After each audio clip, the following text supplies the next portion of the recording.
Meditando la Biblia en un año, con el pastor Alex Figueroa.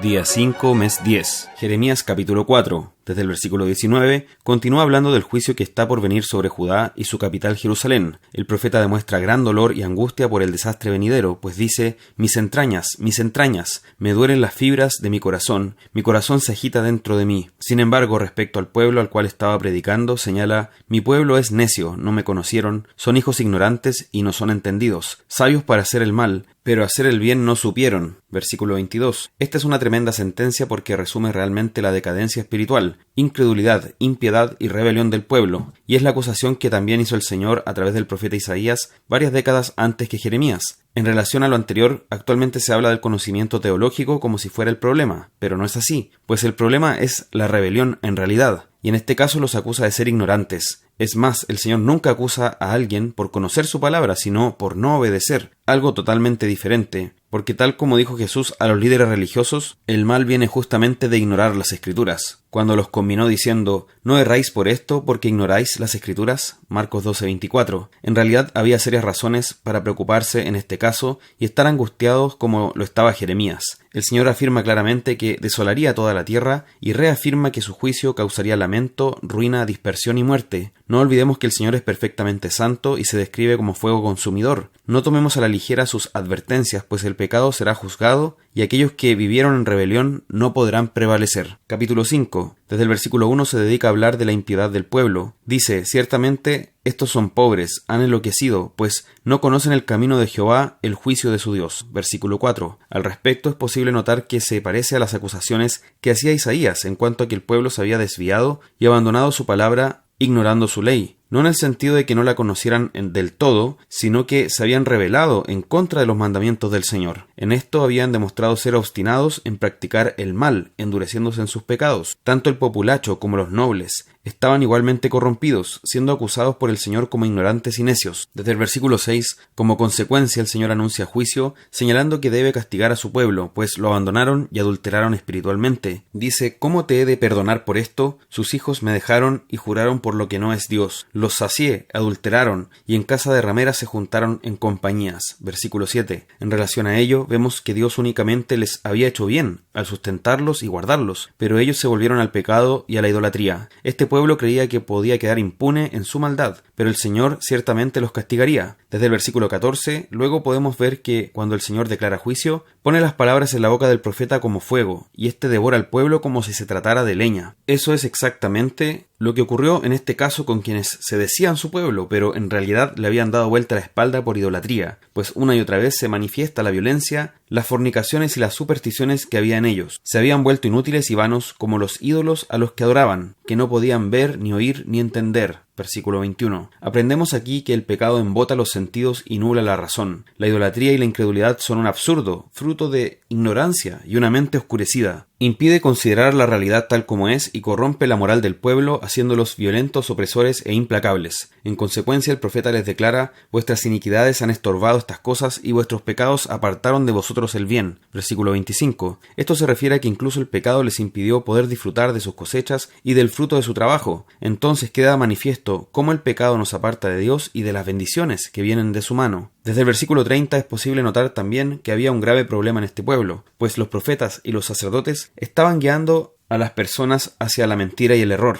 Cada uno responderá por su pecado, pero cuando los líderes se corrompen, son responsables también por haber arrastrado a otros en su maldad. Por ello se hacía necesario un pastor justo y santo para Israel, y el Señor lo proveería en Jesucristo. Capítulo 6. Desde el versículo 1 el Señor nuevamente anuncia la invasión de un pueblo enemigo, descrito como un asedio, una conquista o derrota que ellos sufrirían. Por ello el Señor llama a esta ciudad a que se corrija para que Él no se aparte de ellos, es decir, aún había esperanza, y por eso los llamaba al arrepentimiento. Destaca aquí que la derrota de Jerusalén y su destrucción no serían simplemente un mérito militar del pueblo invasor, sino que el mismo Señor había decretado la destrucción de este pueblo debido a su pecado. El juicio sería tan severo que resultaría difícil encontrar el remanente que se salvaría. La destrucción venía porque ellos habían rechazado la palabra del Señor cuando en realidad debían deleitarse en ella. En dicho contexto se ocupa la circuncisión en el sentido espiritual y más profundo que tiene, ya que les dice que sus oídos son incircuncisos y no pueden escuchar. He aquí que la palabra de Jehová les es cosa vergonzosa, no la aman. Versículo 10. Esta realidad es terrible porque se está hablando del único pueblo en la tierra que había recibido la ley de Dios y que era llamado a ser su especial tesoro y su nación santa. El Señor nos libre de esto y nos ayude a amar la palabra y a no avergonzarnos de ella, teniendo un corazón circuncidado. Al respecto, el libro de Colosenses capítulo 2 nos habla de que hemos sido circuncidados en la circuncisión de Cristo, porque en su obediencia y en su amor a la ley es que nosotros somos salvos, que podamos vivir en aquello que el Señor ya nos ha dado en Cristo. Una vez más, el Señor acusa a todo este pueblo, desde el menor hasta el mayor, de estar corrompidos, incluyendo a los sacerdotes y profetas. Se hace referencia a los profetas falsos, siendo su característica principal hasta hoy, que en sus palabras dicen paz, paz y no hay paz, versículo 14, y curan la herida de su pueblo con liviandad. En realidad, esto no se trata de una curación verdadera, sino que de un parche, que se pone solo por encima y no sana absolutamente nada. Al contrario, lo único que hace es endurecer las conciencias ante el juicio de Dios. Por consiguiente, rechacemos todo este tipo de predicación falsa, pues la palabra de Dios y el juicio contra el pecado requieren ser tomados con toda seriedad. Salmo 77. Desde el versículo 1 estamos ante un salmo de Asaf, y nuevamente se ve que su alma se encuentra afligida y su fe probada debido a lo que él aprecia en el mundo, pues le parecía que Dios no estaba interviniendo. Esto porque su pueblo estaba en decadencia espiritual y sus enemigos prevalecían. Sin embargo, él reaccionó correctamente clamando a Dios. Por eso mismo, a pesar de que se encontraba angustiado,